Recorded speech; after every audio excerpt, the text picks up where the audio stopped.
Good afternoon and welcome to the Wednesday afternoon conference call with Trusts Unlimited. This is Jim George speaking. I'm the non-attorney spokesman and facilitator for Trusts Unlimited, and I'd like to thank all of you for taking the time to listen to this call. Today is July 18th. This was a date where a lot of things were supposed to have happened. They have not happened as yet, but we'll get into a discussion of why that's probably not too much of an issue for us to be concerned with. For those of you calling in for the first time, if you like the things we discuss here, I hope you'll subscribe to our podcast and share it with other like-minded people.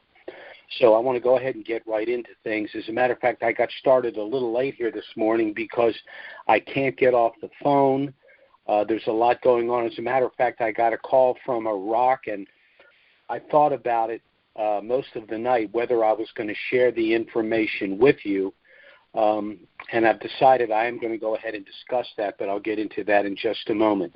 First, by way of disclaimer, Trusts Unlimited is not the purveyor of the dinar and these other currencies. We're not advocating either the sale or purchase of these currencies, but as rather substantial currency holders ourselves, we're sharing with you the information we believe to be most relevant.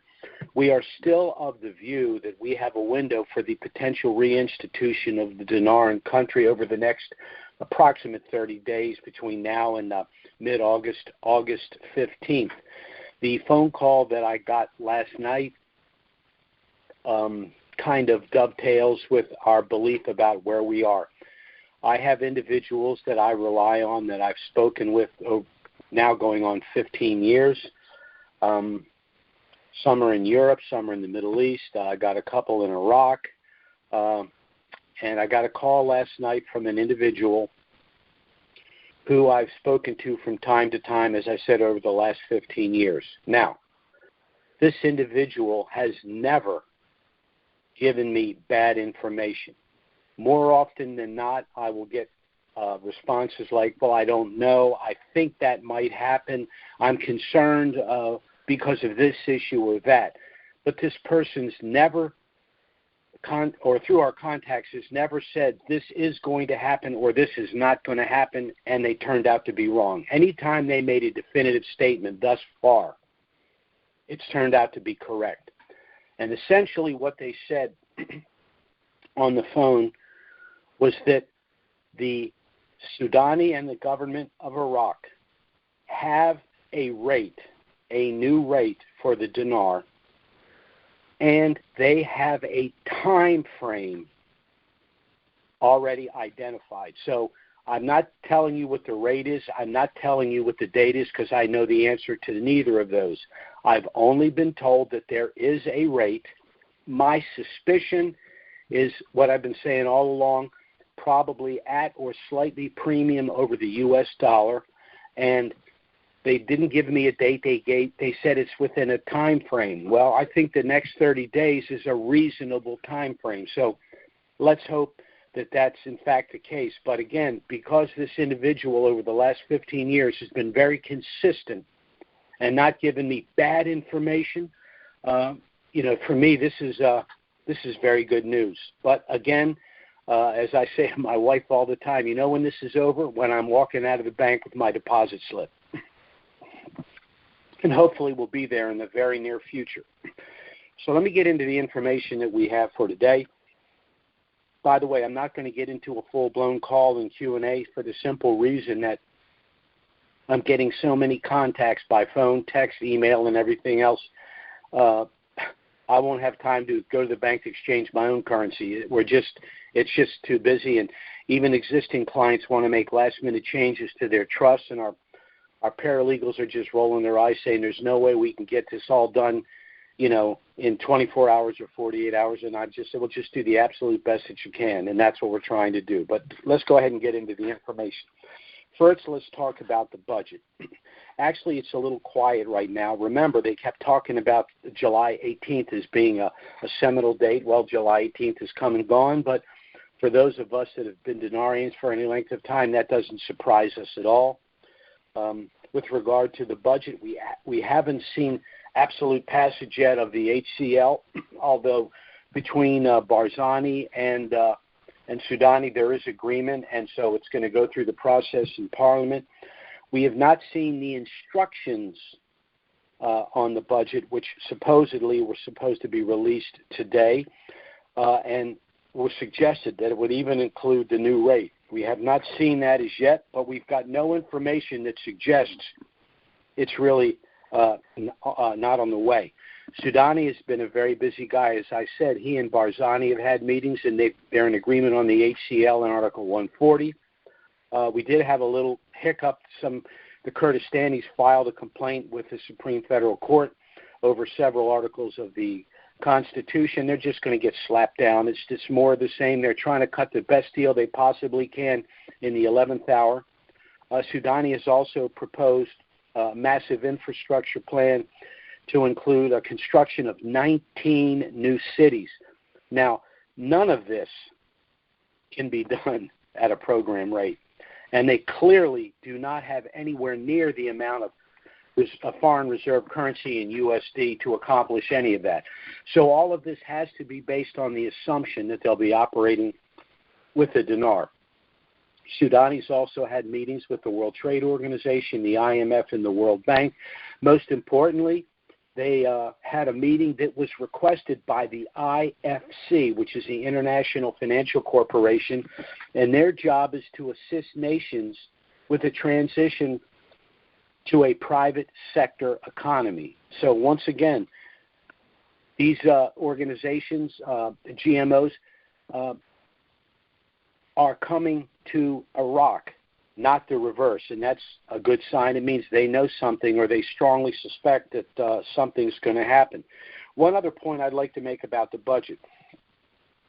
Projected expenditures were 130 trillion dinar. I think that's a lowball number. More accurate estimates put it at about 65 trillion per year on a 3-year budget. That's closer to 200 trillion dinar. Well, of course, that's an absurdity. There's no way that 200 trillion dinar even exists. However, that number is a projected number based on the program rate. So it's not an inaccurate number, because if there's going to be a new exchange rate, and we're talking about the deletion of the 3 zeros, 130 to 200 trillion actually translates to 130 to 200 billion dinar, which is absolutely doable. Now, as I said before, there are unfortunately other individuals that continue to kind of try to throw roadblocks in front of all of this for a number of reasons. One group is the Parliamentary Finance Committee. This committee was established during the caretaker government to sort of oversee CBI operations because they weren't particularly happy with the way things were going. But as all government agencies tend to do, they tend to grow, and they tend to assume authority and powers that were not granted them. So it seems that the Parliamentary Finance Committee is trying to seek relevance. They've issued a series of statements which have been virtually ignored by Sudani and the CBI, which I find kind of comical. They demand a meeting with Al-Alaq, the governor of the CBI, to discuss the new exchange rate. Alaq basically told them to pound sand. And then they said that they wanted to monitor the distributions of revenues from the new budget. So they're just spitting in the wind, and they're not going to get anywhere with that. Then, of course, we have the Maliki clown show that's been going on for 20 years.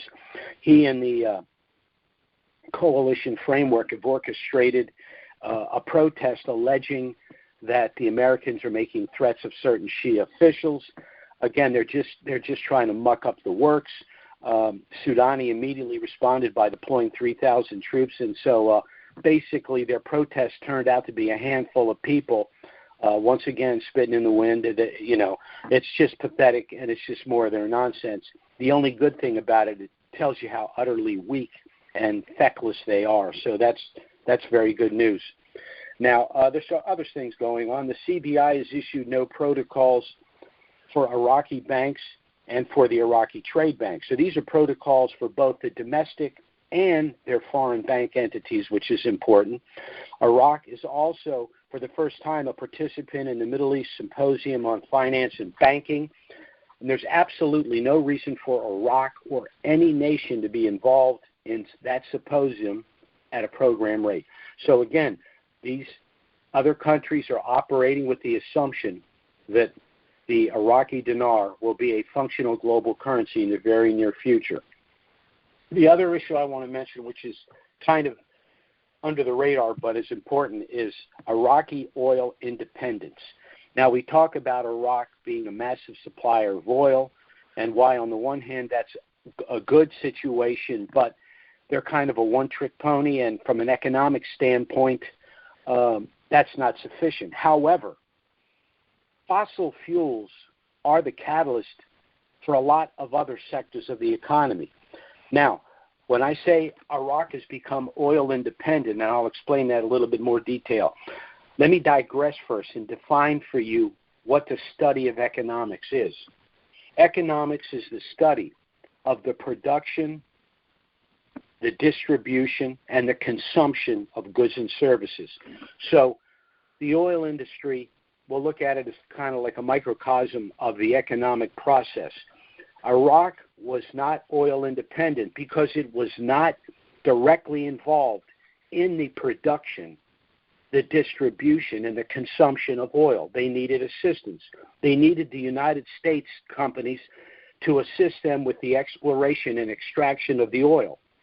They needed French companies to assist them now with the building of the refineries necessary. Unfortunately, they've had to trek the oil to Iran to refine it, which of course Iran loved because it was another control mechanism. But now the French are assisting Iraq with the development of the refinery so they can not only extract the oil themselves but refine it. And then lastly, Sudani, on the consumption end, has established the domestic oil tank company that can deliver the oil. Now, this is important domestically because part of the infrastructure program is the establishment of 19 new cities. Well, those cities are going to need what? They're going to need water, they're going to need electricity, they're going to need fossil fuels. So that's on the consumption end. So now Iraq would be oil independent because they're going to be able to manage the exploration, distribution, and consumption of the oil, both domestically and in terms of foreign policy. So that takes us to Basel, and we'll get into Basel compliance in just a moment. For those of us that have had currencies, it's not that we're selfish, but we got involved in this for one reason, because we want to see the reinstitution and revaluation of the dinar. And right now we're at Basel IV. What is Basel? Basel is a 5-phase protocol to transition from fiat-based currencies to commodity-backed currencies. Now, all fiat currencies eventually become worthless, and that's exactly what's happening to the U.S. dollar. We had the creation of the first central bank, which we ended and ended up the War of 1812. We had the second central bank, which Andrew Jackson shut down, and which is why they basically did to him what they're doing to Trump right now, because Trump is the one that wants to end the third central bank, as did JFK.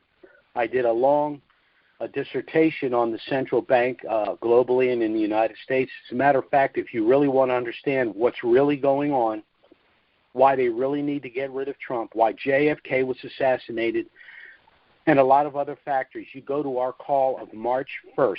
That's March 1st, and you will get a real eye-opening explanation of exactly what's going on. But the most recent iteration of all of this is the U.S. dollar. Okay? The U.S. dollar no longer exists. After we created the third central bank, we had the Federal Reserve note. A note is a debt because we owe the bank money for producing the Federal Reserve for producing a dollar from nothing.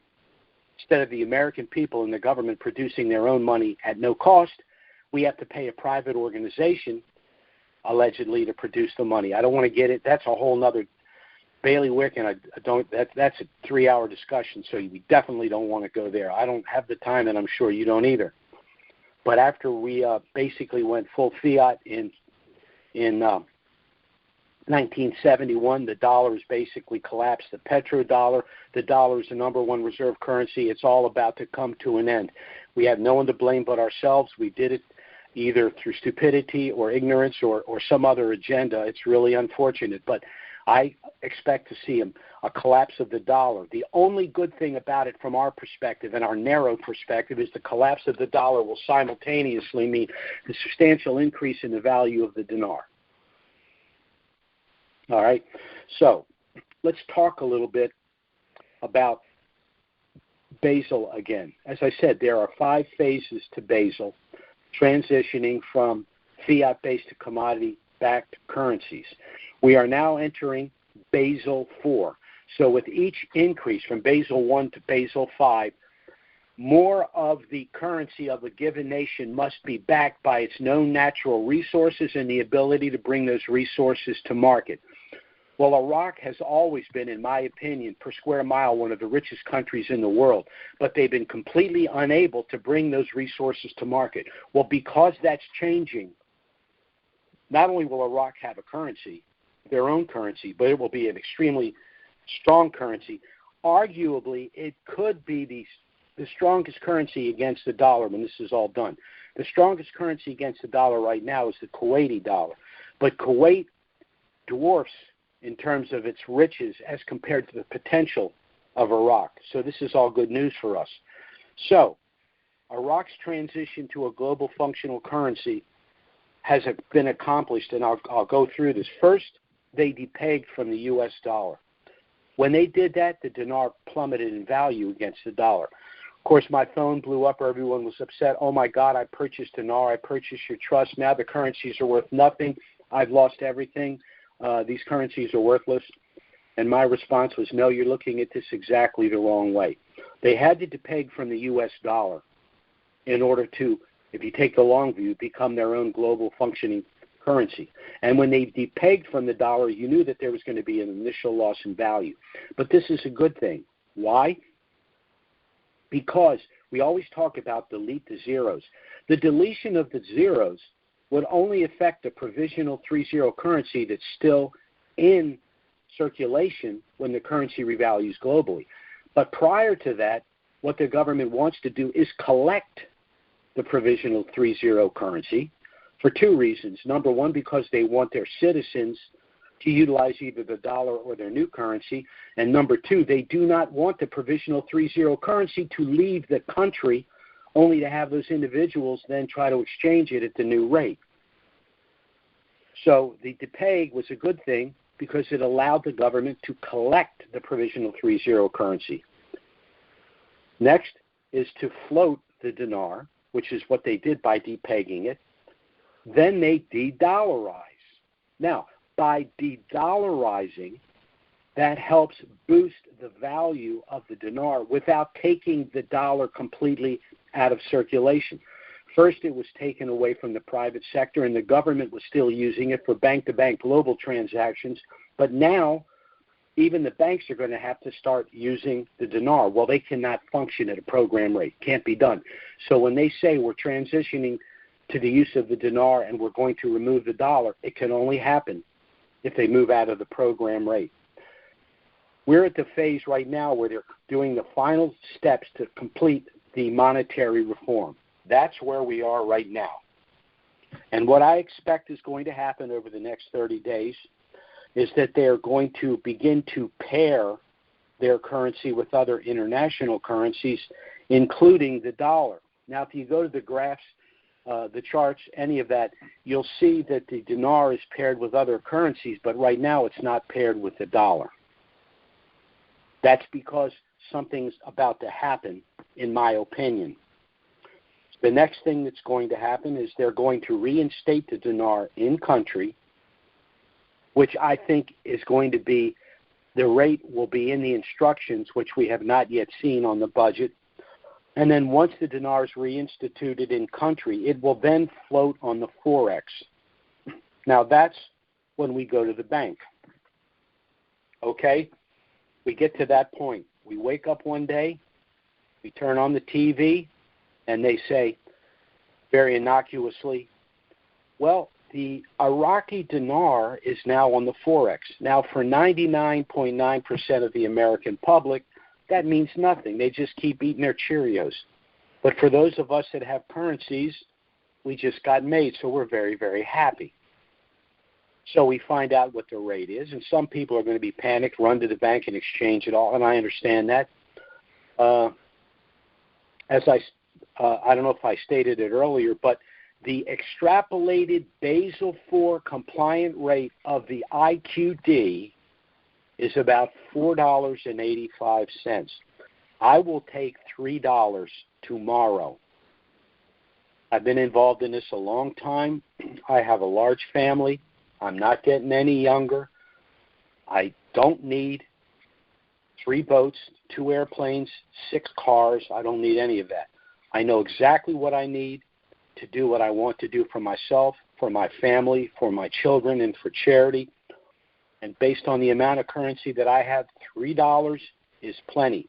And if I exchange it for $3, and I've been in the business for a long time, you don't get emotional about tangible objects. If I get $3 and then tomorrow it's $3.07, I'm not going to lose a wink of sleep trying to figure out how much more money I could have made if I'd have waited another 24 hours, because I'm done. Money's no longer an issue in my life.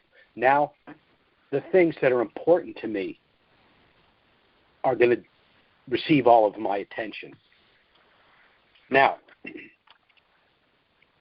that we've exchanged our money, we have to face, unfortunately, one more obstacle. We, unfortunately, are living in a high-tax, high-surveillance state. But fortunately for us, despite the best efforts of certain individuals running our country, the Constitution and the Bill of Rights still exist. So after we have acquired this new wealth, obviously our objective is to preserve it for ourselves and our family. The best single thing you can do to protect this wealth for yourself and your family and future generations is to establish a family asset protection trust package, the package that we've been marketing for going on 15 years. But the package must be established prior to the acquisition of this wealth in order to protect it into perpetuity. And on the one hand, time is running thin, and that's a good thing. But on the other hand, time is running thin, so you've got to make a decision. You're going to have to make it quickly. Now, why is it important to establish this trust package prior to the revaluation of these currencies? First, it will protect your privacy and your anonymity. The assets within the trust are sealed. No one will know your actual net worth, your actual holdings. Second, by establishing this trust, there'll be virtually no tax scrutiny on you personally, because all of the transactions will be occurring within the trust.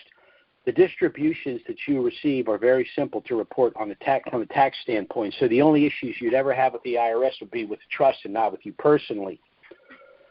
Third, for individuals that wish to give currencies to family and friends by gifting through the trust, you will also have control of those post-RV USD proceeds, which means that you can manage and invest and distribute the money to these individuals as you wish. Now, there may be some people you just want to give them their lump sum and send them on their merry way, but there may be individuals you're concerned about their ability to manage a substantial amount, and so you can assist with that. The fourth reason you'd want to establish the trust is because it will allow you to avoid the cost and delay of probate and the federal estate tax. I'll give you one example. Let's say you have 5 million dinar. It revalues at, say, 485, which is the Basel IV compliant extrapolated rate. Well, you're looking at roughly $48.5 million. Excuse me, incorrect. You're looking at approximately $24.5 million. Well, you're going to pay 65% federal estate tax on the portion of that above $12 million. So you're going to be paying approximately $8 million in taxes if you do not have a trust. However, if you have a trust, you will pay 0 federal estate tax, because you're not only exempt from the cost and delay of probate, but you're exempt from any liability for the federal estate tax. Fifth reason you'd want to establish this trust, because of the bulletproof asset protection. Wealthy people are the people that are sued because suits are about monetary rewards. This trust makes it virtually impossible for anyone to sue you unless they have an extremely strong case and they have extremely deep pockets. So you're protected there. But there's one other thing I have to add, and it's this. Now we have the creation of the central bank digital currency, and the Western banks are following suit. This is their last desperate attempt to control your money. Now, my argument is that the central bank digital currency, which allows the federal government to monitor your expenditures, is blatantly violates the Fourth Amendment of the Constitution. But the bunch running Washington right now don't care about the Constitution. They'd rather flush it down the toilet and start all over with whatever they have a plan for us. But by establishing this trust, not only does it become more difficult for the federal government to monitor what you're doing, because a lot of this, pursuant to the Fourth Amendment, it's extra protection, but we have a series of states now, Texas, I think Arizona, Nevada, and Montana right now, are establishing their own state digital currency, which means that we can establish through the trust accounts in those states. We'd have ATM cards and credit cards, and we would operate outside of the federal digital central bank digital currency. So this trust does just about everything you need to do, not only to hide the fact that you have this wealth, protect yourself from civil suit, protect yourself from IRS scrutiny, uncalled for scrutiny, but also circumvent the central bank digital currency. You can accomplish all of that with the establishment of the trust. Someone just sent me a text. The only thing I saw in the text is something about the BRICS nations, and that's another example of the demise of really the United States, the USD, is that these other regional countries are establishing their own associations and using their own currencies as well, as opposed to the U.S. dollar. Unfortunately, the U.S. dollar's done, in my opinion, and unfortunately, it's our own doing. And I said I could get into a 3-hour explanation of Keynesian economics and how all of this came about, but it's irrelevant. For us, all we want to do is go to the bank, exchange our currency, make sure that we can invest it, protect it, and pass it on to our family and friends and whatever charitable organizations we want to assist, and never again worry about paying the bills, keeping the lights on. Now, for those of you calling in for the first time, I would strongly suggest you contact us to get our initial no-obligation package. It does have everything that you need if you wish to proceed with the establishment of your family asset protection trust, but you're under absolutely no obligation to do so. The package has a lot of information about us, about trusts, about the currencies. You can review the package, contact us if you have any questions. We'll be happy to assist you. There will be no consultation fee. Our website is trusts with an S, unlimitedllc.com. Our email address, if you wish to get one of our initial packages, you can contact us by email or phone. Our email address is trusts with an S, unlimitedllc@gmail.com. And our phone service is 307-274-4122. Contact us by email or phone, request our initial package. We'll get it out to you within 24 hours. Actually, I should make that 48 hours because we're getting pretty slammed right now, understandably. Again, review the package. Contact us if you have any questions. We'll be happy to assist you. But I strongly suggest you at least get the initial package to understand why you need to establish a trust before you acquire this wealth, because I can assure you, the kleptocrats running the federal government are going to try to take it from you. They just can't help themselves. They don't think it's yours. They think it's theirs, and they're just going to let you have some of it. They didn't hire 87,000 IRS agents to audit 752 billionaires, although they stated the reason was to audit those billionaires who weren't paying their fair share. They're coming after us, the middle class. That's what's happening. But there are still things you can do to ensure that they just can't get away with it. Thanks so much for listening to the call, everyone. Certainly, we'll be back next week. If something of a dramatic nature were to happen between now and then, which is a distinct possibility, we will try to get out an emergency email and schedule an emergency conference call. But failing that, we'll be back next Wednesday, noon Eastern, 9 a.m. Pacific. Thanks so much for listening, everyone, and have a great week. Bye-bye.